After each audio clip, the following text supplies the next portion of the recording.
Hello everyone, welcome to session 2, the unit 2 moment of inertia. In previous session we discussed what is center of gravity, what is centroid, then to find out the formula for x bar and y bar, and in this session we are going to see the formula for center of gravity for different shapes. The first one is a rectangle. You can see from the figure the rectangle ABCD. The B is the breadth of the rectangle, the D is the depth of the rectangle. The centroidal distance from the side BC or CB, that is equal to the depth by 2. The centroidal distance from CD, that is from the base, that is equal to breadth by 2. B, triangle. You can see the figure, the triangle ABC. The B is the side or the base of the triangle. The H is the height of the triangle. The G is the center of gravity where all the lines intersect. The centroidal distance from the base BC, that is equal to h by 3. The centroidal distance from apex point A is 2h by 3. Next one is the circle. The centroidal distance of circle from A is equal to the diameter by 2. Next, semicircle. The centroidal distance from the base AB, that is equal to 4r by 3 pi. Next one is trapezium. You can see the figure ABCD is a trapezium where B is the bottom length of the trapezium and A is the top length of the trapezium, where H is the height of the trapezium. The centroidal distance from the base CD or DC, that is equal to B plus 2A divided by B plus A into H by 3, and from top AB is equal to A plus 2B divided by B plus A into H by 3. And last one, cone. The central distance of cone from base is equal to h by 4. Now we see some problems on finding center of gravity of T section, I section, L section, channel section. We'll see one by one. The first one is T section. The problem is determine the centroid of the T section of size 120 into 100 into 10 mm. You can see the T section. There are two rectangle here, ABCD and EFGH. So this T section is symmetric about y axis.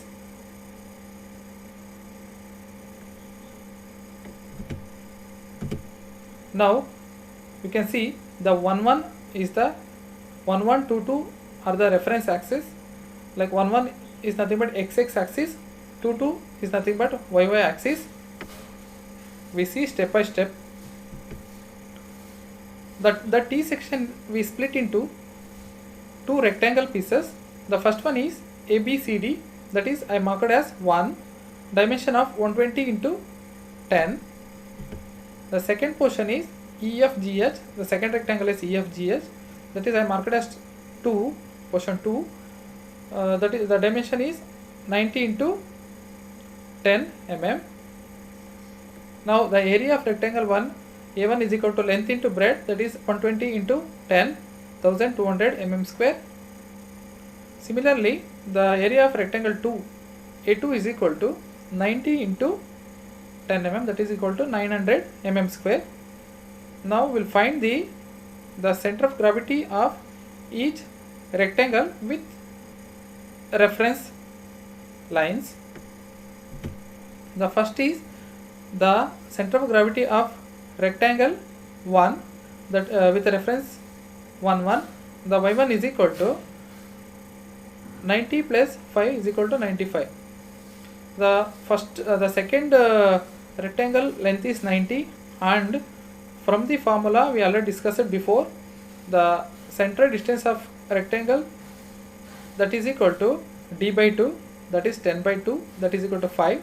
The total the distance from the reference 1 1, y1 is equal to 90 plus 5 is equal to 95. Similarly, the y2 is equal to the we consider rectangle 2. The rectangle 2, the depth is 90 mm. So as we know, the formula to find out the center of gravity of the rectangle is equal to d by 2. So 90 by 2 is equal to 45. This T section is symmetric about y-axis. So the value of x1 and x2 will become same, that is 120 by 2 is equal to 60 mm. Same thing I have calculated.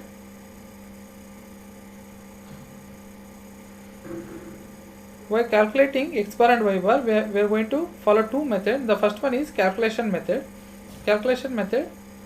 With second one is table method. First we see the calculation method. So as we discussed before, the A1 is equal to the area of rectangle 1 is equal, A1 is equal to length into breadth 120 into 10 is equal to 1200 mm square. Similarly, A2 is equal to length into breadth 90 into 10, that is equal to 900 mm square. Y1, Y2, X1, X2 I already explained how it came. Now the formula for y bar is equal to A1 Y1 plus A2 Y2 divided by the summation of the area A1 plus A2 is equal to sigma AY divided by sigma A. Substitute all the area and y values to the formula. Finally, divided by summation of the area. Finally will get the 73.33 mm. Similarly, x bar is equal to A1 x1 plus A2 x2 divided by A1 plus A2, that is equal to sigma AX divided by sigma A. Substitute all the values of x and A to the formula. Finally, we get the x bar is equal to 60 mm. The second method is table method. This is very convenient method. It is very easy to understand. I prefer this method only.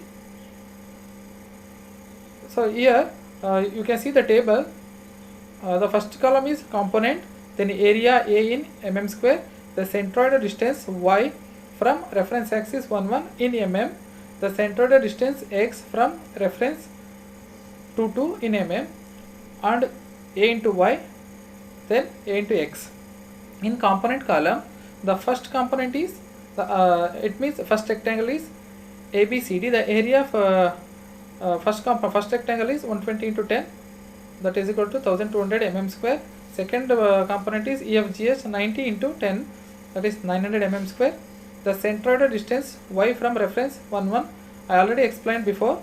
The values y1 is equal to 95, y2 is equal to 45, and centroid distance x from 2 to x1 is equal to 60 mm, x1 is equal to 60 mm, x2 is equal to x2 is also 60 mm, because the T section it is symmetric about y-axis, so that's why we get the x value same. Now multiply area into y values. AY, A1 Y1 1,14,000, then A2 Y2 40,500, then multiply area with center distance x, AX, A1 X1, that is equal to 72,000, A2 X2 54,000. Finally, the summation of the area, summation of the AY and summation of AX. Now the value y bar is equal to, you can put directly sigma AY by sigma A, that is equal to 1,54,000 divided by 2,100, that is equal to 73.33 mm. Similarly, x bar is equal to sigma AX divided by sigma A, 1,26,000 divided by 2,100, that is equal to 60 mm. Thank you all.